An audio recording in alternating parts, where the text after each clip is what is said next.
So you get a cigarette, get some fruity vape, and put it in the con nub, and puff on that. And today we're going to talk about how YouTube is one of the strongest generators in the world.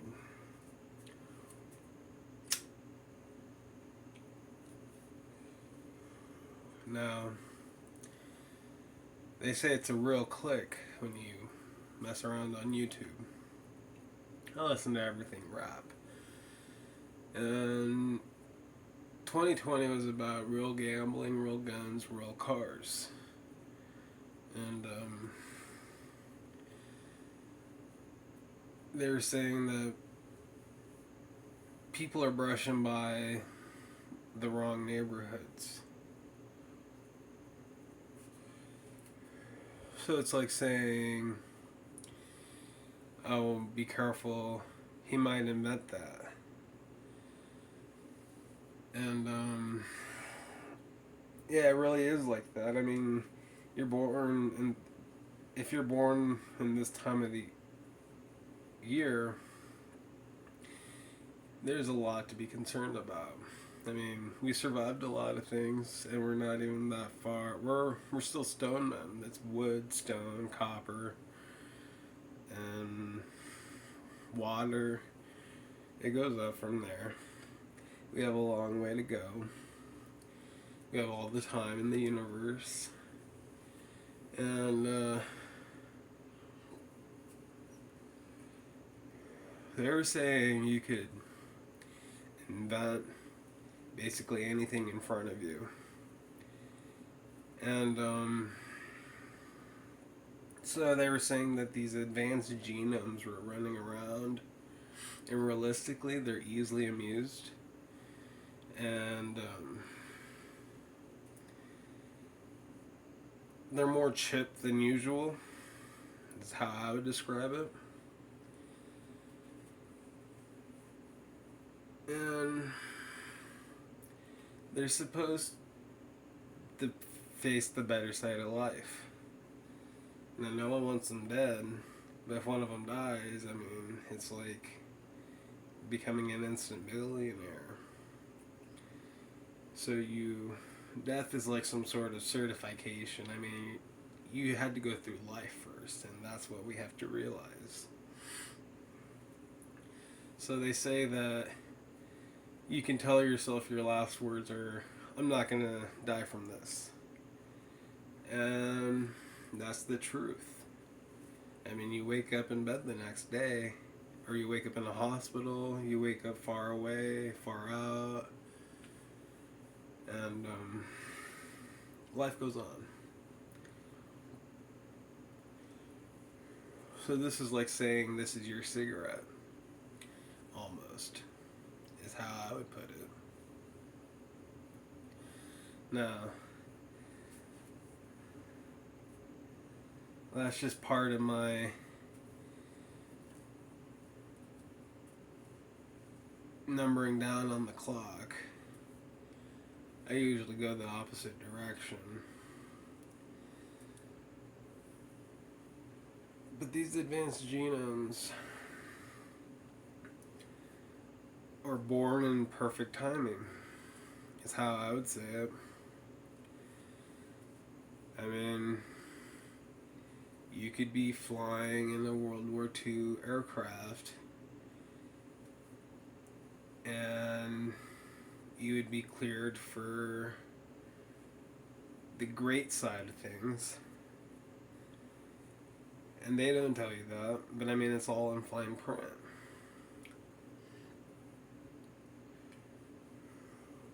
So, I had a bit of a freestyle for about 5 years, and it's business and communications.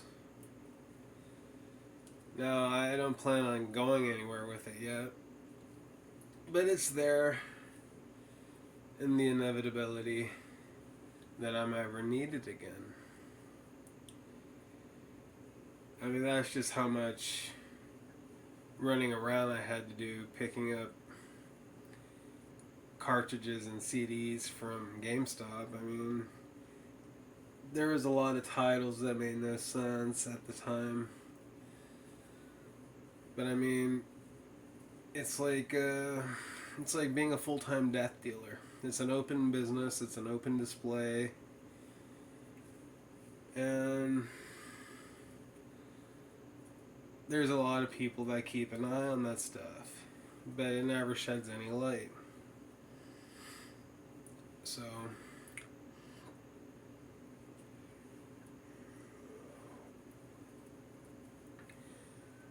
now I go through a number of purchases. I don't intend to.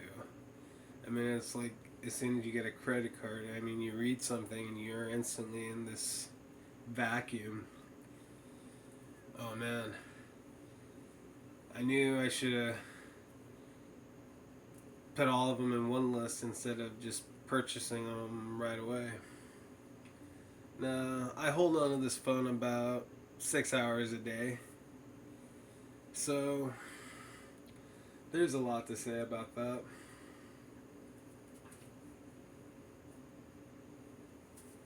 It's made some progress. I mean, it's very quiet. It's a great notepad.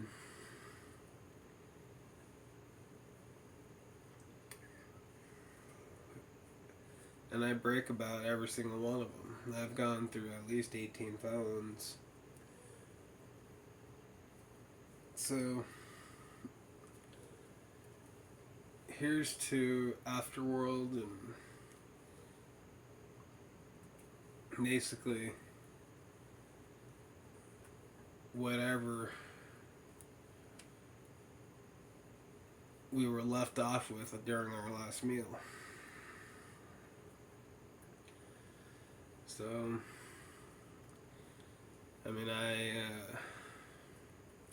went through a few things. I actually discovered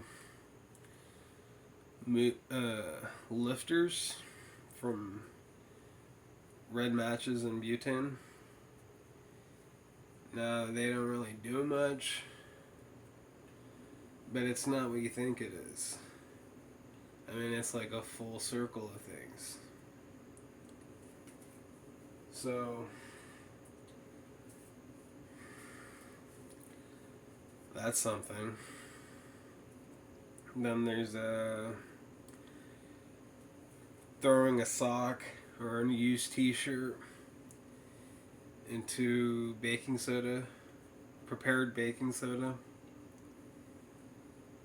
and then putting brake fluid in it, covering your shirt with brake fluid or your sock, and it should collect all the sweat. Now it's still got brake fluid on it, but that was just an experimental phase.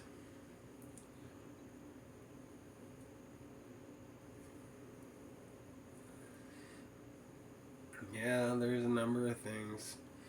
Masking tape, covering masking tape over some donut crumbs, and then stripping another piece of masking tape over it, and heating that up somehow.